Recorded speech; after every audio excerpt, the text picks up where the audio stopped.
Bueno, acá estamos nuevamente. Les decía entonces que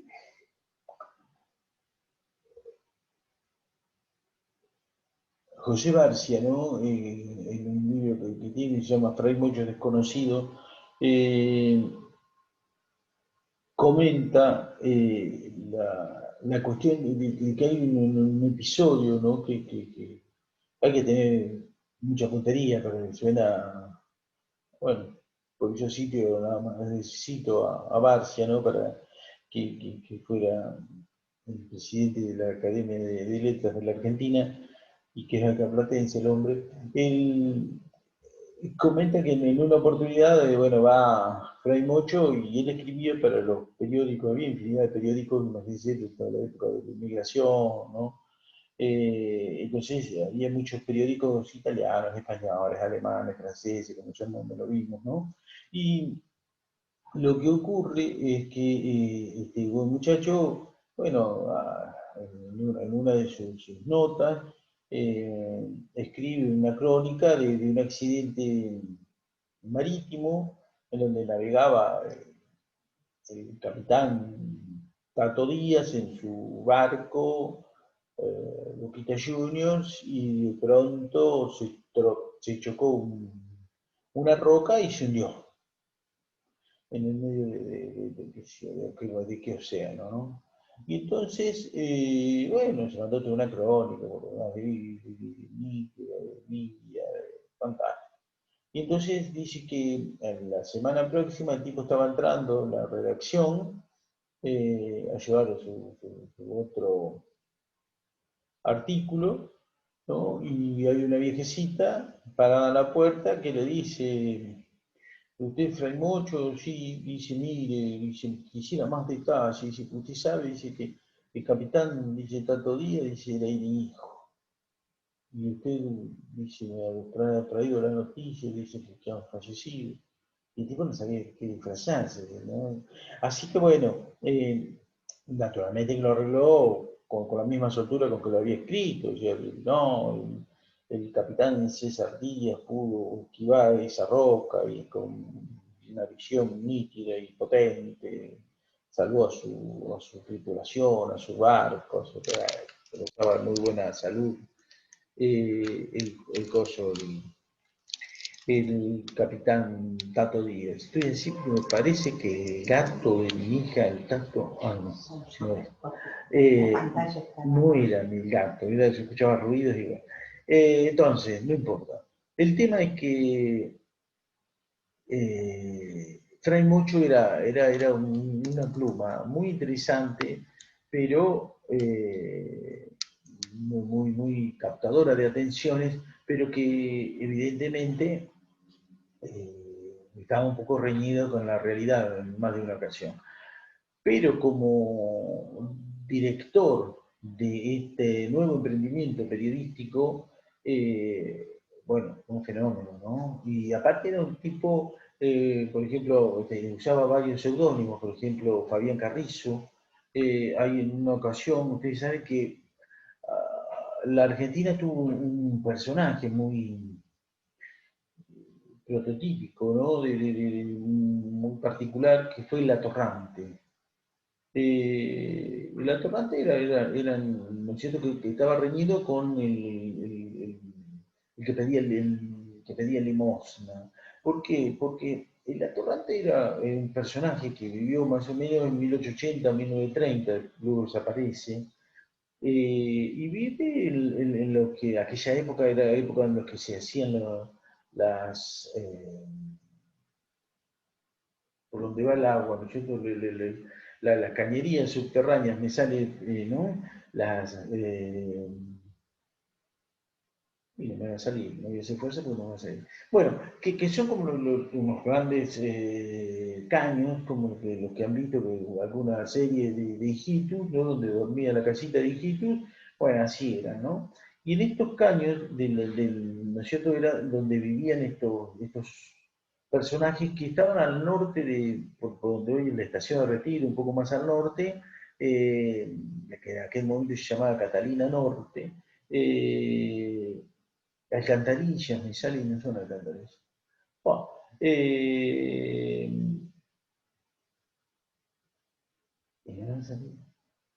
no importa. La cuestión es que estos tipos que tenían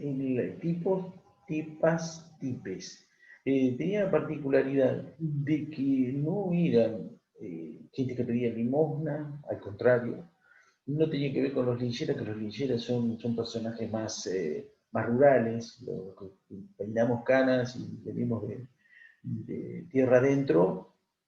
Hemos visto los lincheras, ¿no? Loco Guerrero, me acuerdo, ¿no? Un tipo todo que andaba de un lado para otro con un mono colgado, un palito y un bultito atrás que andaba rodeado de perros por la ciudad y andaba pidiendo cigarrillos y esas cosas. En este caso los atorrantes no. Los atorrantes habían decidido, por una cuestión ideológica, apartarse del sistema capitalista, ¿no? O sea, que estaban totalmente ideologizados, era gente que hoy diríamos de izquierda, ¿no? Que por repudio al sistema no querían ser cómplices viviendo en el sistema. Entonces se ponían en las márgenes. Y esto, ¿qué era lo que hacía? O sea, se vestían con la ropa que tiraba la gente, andaban revolviendo así los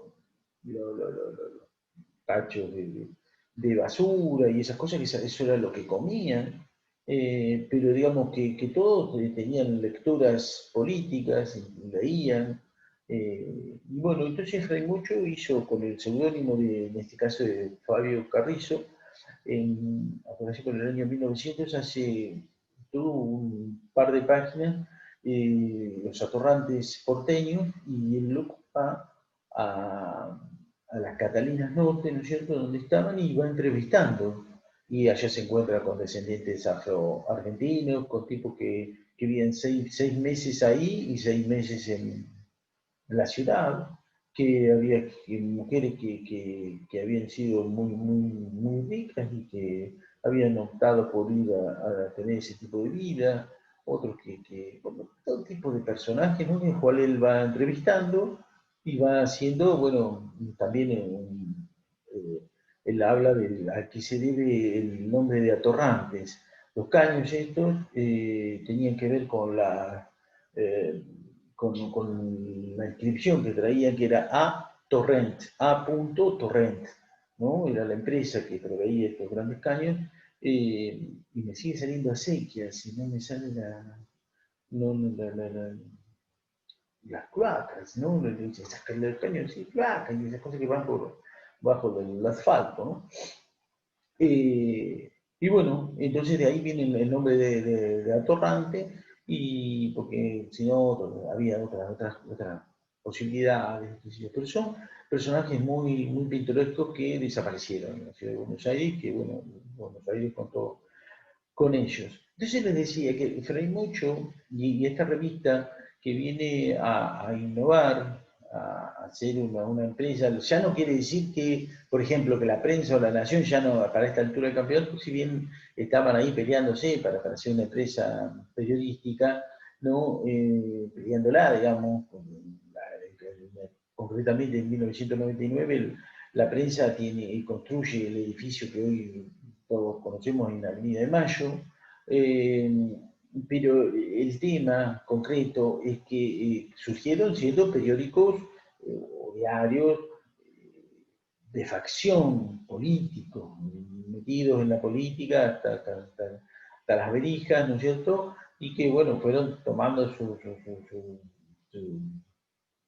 forma de a poco, ¿no es cierto? Que en el caso concreto, ya hablamos de La Nación, que La Nación le donan lo que es la casa y la imprenta a los proveedores de armas del Estado, ¿no es cierto?, a Mitre. Y esto, quien más lo llegó a denunciar fue el diario La Época, ¿no? Y quien más lo tomaba de carne y hueso era Homero Mansi. Ya vamos a hablar de Homero, de Homero.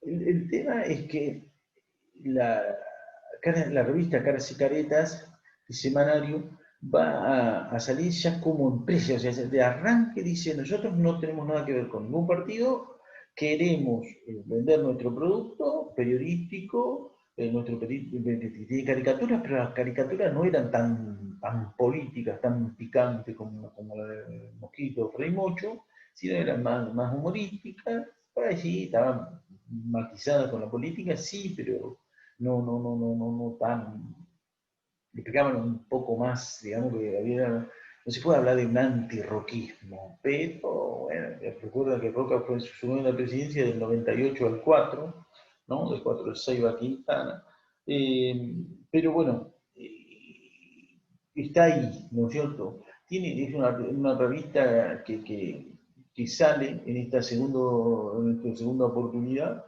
desde octubre del 98 al año 1939 y siempre con el mismo precio de tapa, 20 centavos. Lo que habla a las claras que vivía de la publicidad. Y lo que hace, ¿no es cierto?, basándose en su pericia publicitaria de aquel momento y también de la tecnología que permitía estar actualizada con colores y demás en sus tapas y en sus caricaturas, hace una suerte de mosaico, o sea, uno se encontraba con texto, con una caricatura, con una publicidad en distintos sitios, ¿no? Y es una revista muy ágil, muy visual, bueno, que por concebirse como empresa, no trepida en tener todas las iniciativas. Por ejemplo, la fotografía periodística, el primer medio que paga una fotografía periodística original y que no se hubiese publicado en ningún otro lado es Caras y Caretas. Caras y Caretas empieza a pagarle de arranque a sus periodistas y colaboradores. Es bastante notorio, digamos, la participación de cuentistas, ¿no es cierto?, que escribían en dos, tres, cuatro carillas un cuento para aparecer en Caras y Caretas y que se les paga. Horacio Quiroga, por ejemplo, es el más célebre y que ha dejado en su correspondencia que él comenta que Caras y Caretas le pagaba 5 pesos, creo que era, ¿no? Por dos cuentos que acercara por mes, ¿no? De modo que esta revista va a desarrollarse, ¿no es cierto?, desde el punto de vista periodístico, con muchas cuestiones bien claras, ¿no?, de pagarle a sus trabajadores, de introducir la fotografía periodística, que no es aquella que estuviera haciendo poses, sino que tuviera más la cuestión de la acción, ¿no? Que el fotografiado no supiera que estaba siendo fotografiado y esas cosas, ¿no? Y entonces, bueno, su redacción, imagínense ustedes que estaba siempre muy solícita de poder trabajar allí, porque, primero principal porque se les pagaba, ¿no? Se les pagaba bien, una revista tremendamente exitosa, ya lo vieron en Prieto ustedes, ¿no? Con las analogías que hacen para la revolución, el centenario de la revolución, ¿no es cierto? Que si ponemos una revista, Caras y Caretas, lo compara con el Congreso, ¿no es cierto? Y esas cosas. Entonces tenemos que es una revista que parte agua, ¿no? Porque nos da a nosotros, desde el punto de vista del análisis y bueno, que podemos avisorar, esta es la primera revista que nace como empresa periodística. Naturalmente que nosotros también, porque podemos decir, sin temor a equivocarnos, que no es tan clara la división, no es que, porque en el 98 comenzó a salir Caras y Caretas, desaparecieron los periódicos de facción o partidarios, ni viceversa, ¿cierto? Entonces, el tema es que de aquí en adelante va a empezar a moverse la cuestión del periodismo como empresa ya de una forma más definida, ¿no? Y esa forma más definida nos va a permitir hablar a partir de, por ejemplo, de 1905, del periodismo popular masivo. ¿Qué son los periódicos de este periodismo? ¿No es cierto? Está encarnado en distintos vespertinos que están dirigidos por periodistas. El caso emblemático es el diario La Razón. En 1905, Emilio Morales va a ser el director del diario La Razón, siendo él un periodista, ¿no? Es un periodista radical, que naturalmente va a apoyar al radicalismo, pero no es que va a ser la política militante del radicalismo, no, va a poner su diario en vespertino él en pos de la información, ¿sí? Y tratando de captar todo esta población argentina que está mutando por las olas de la gran inmigración, ¿no es cierto?, que transatlántica, que llega con toda la expulsión que hay de la gente del campo a la ciudad. Recordemos que a partir de allá de 1850 aparece el alambrado y bueno, poco a poco se empieza a alambrar el campo, ya el gaucho no tiene para galopar con la libertad que antes tenía, entonces se va acercando cada vez más a la ciudad y hacer las tareas de matarife, de policía, ¿no? El compadrito va a surgir de allí, el cocoliche, ¿no es cierto? Empezar a hablar, ¿no es cierto?, de estos inmigrantes que están llegando y que tienen la particularidad de no seguir, a pesar de que hay periódicos que vimos en el siglo XIX, pero ya entrando en el siglo XX, todos a su modo empiezan a manejar el idioma, al español, ¿no es cierto? Y bueno, y están los distintos, hay dialectos que nosotros sabemos que es un turco, de las distintas lenguas, este es el tano, este gallego, ¿no? Que están tratando de tomar, incluso ahí en esa mezcla aparece el lunfardo, ¿no? Que también empieza a formar parte del habla porteño y argentino, y de la mano del tango, ¿no es cierto?, es donde va a tomar su popularidad. Pero volviendo al tema del periodismo, ¿no es cierto?, tenemos en 1905, como les decía, el diario La Razón, va a salir en el 8 Última Hora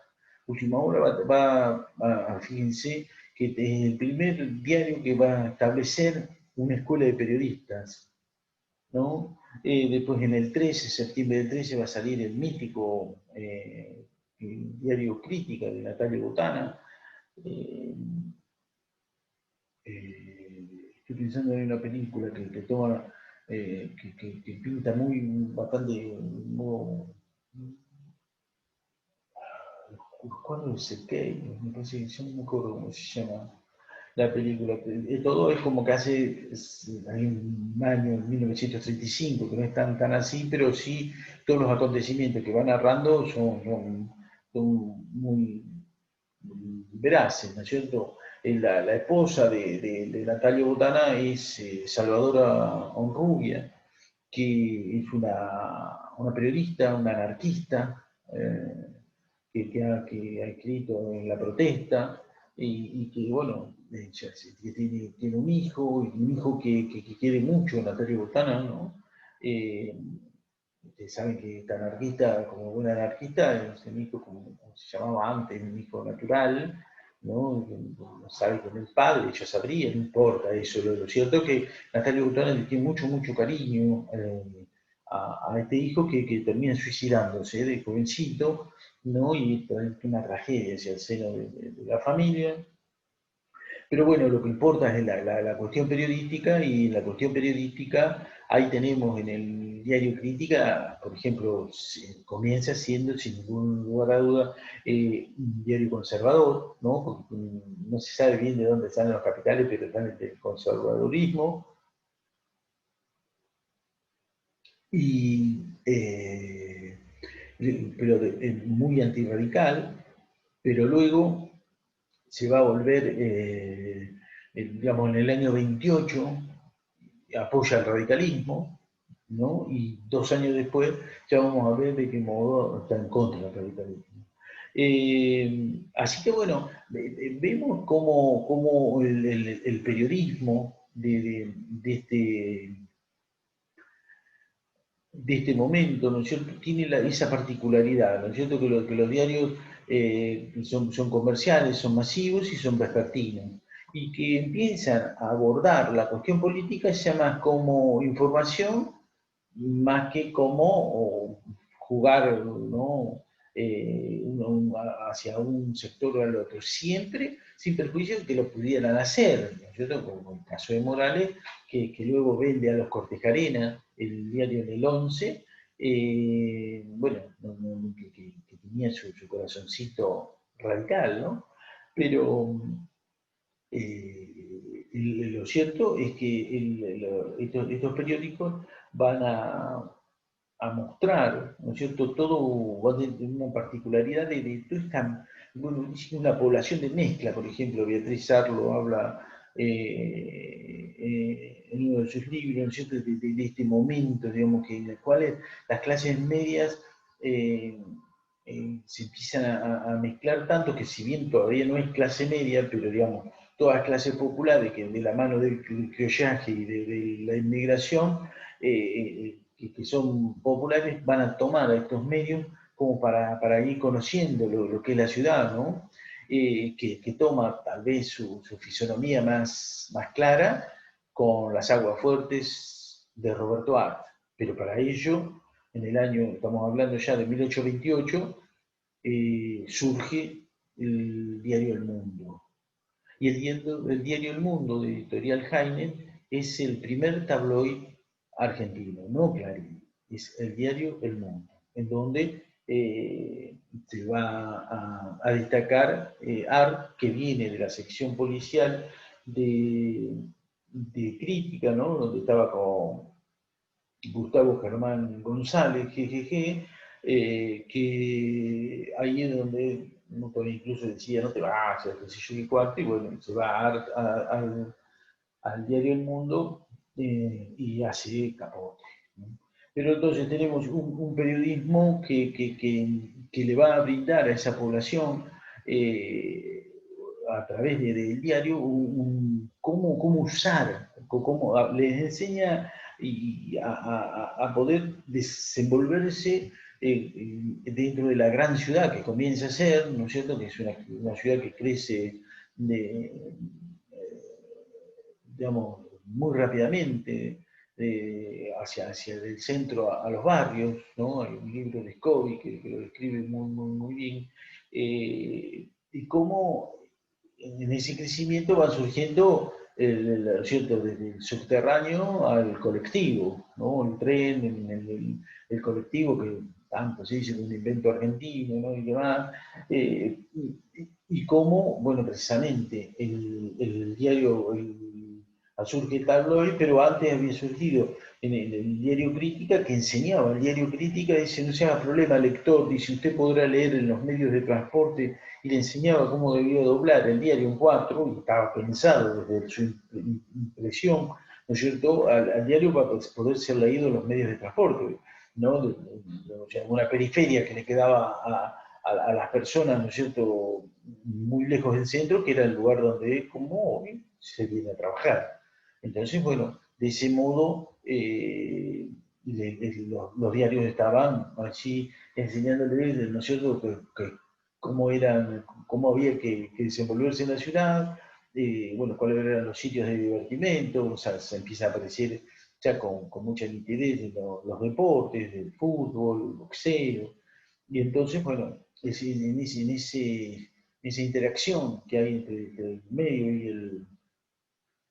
y el lector es que va, ¿no es cierto?, a prosperar todos estos periódicos chicos, podemos decir, que en un principio se van burlando de los diarios de facción, digamos, del siglo decimonónico, ¿no? La Nación, La Prensa, el diario de Laínez, que era un vespertino, le toman el pelo, o sea, dicen que si quieren ver, decía Crítica en una nota, ¿no? Si, él dice, la prensa, ¿para qué se vale la prensa si todos sabemos lo mal escrita que está y demás, ¿no?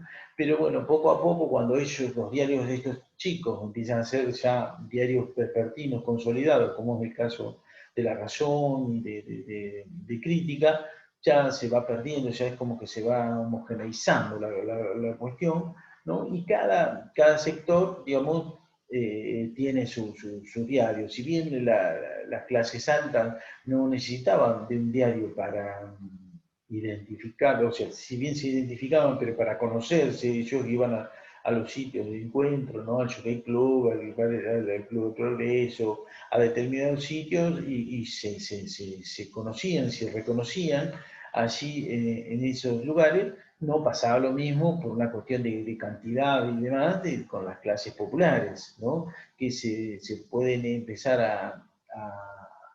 a identificar, por decirlo de algún modo, a través de esos diarios que consumían, que es este periodismo popular, masivo, ¿no es cierto?, comercial, pero que se va metiendo en la política y que va proveyéndole a sus lectores de política, bueno, del modo ya más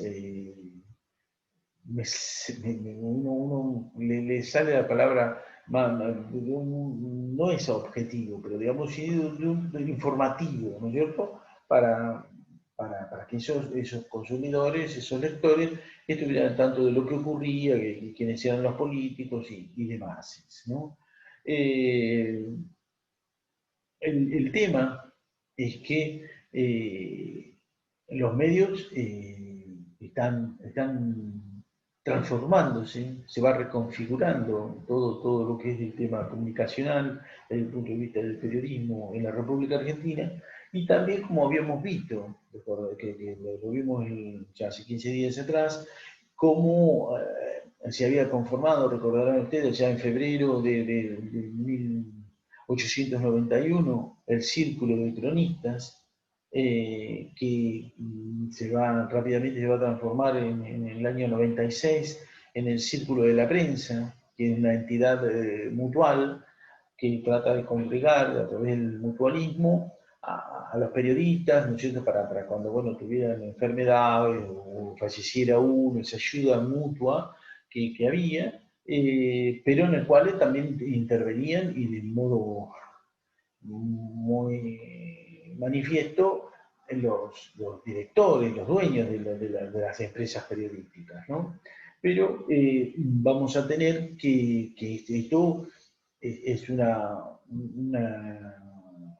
puja, una lucha, ¿no es cierto?, que los periodistas no logran dirimir, y que hay un gran intento, y eso lo vamos a ver ya, incluso les voy a compartir esa bibliografía para que ustedes vean bueno, cómo es ese proceso, ¿no? De que el periodista llegue a ser un profesional, ¿no? Un trabajador, para ser reconocido como tal. Pero hasta este momento, digamos, en el 19 hay una serie de particularidades, o sea, a ver, rápidamente, o sea, ya les comenté que en encuentros anteriores que en 1857 se organizan en forma la Federación Gráfica Bonaerense, ¿no es cierto?, que eran anarquistas, que han surgido en forma mutual, pero van poco a poco, conforme van pasando los años, ya son un gremio hecho y derecho, y un gremio de los pesados, digamos, entre comillas, porque recordarán ustedes que para hacer un gráfico, un linotipista, digamos, un imprentero, hay que saber leer y escribir, y eso es un plus, ¿no? Consecuentemente, es un gremio con peso, ¿no? Ahora, este gremio de gráficos va adquiriendo ese peso específico, ¿no?, a la hora de la remuneración, pero como siempre, o sea, nosotros sabemos que toda conquista social se llega a través de la lucha. No los empleadores no lo hacen graciosamente, no hacen filantropía, ¿no? Pero bueno, entonces corto y ahora seguimos en el otro.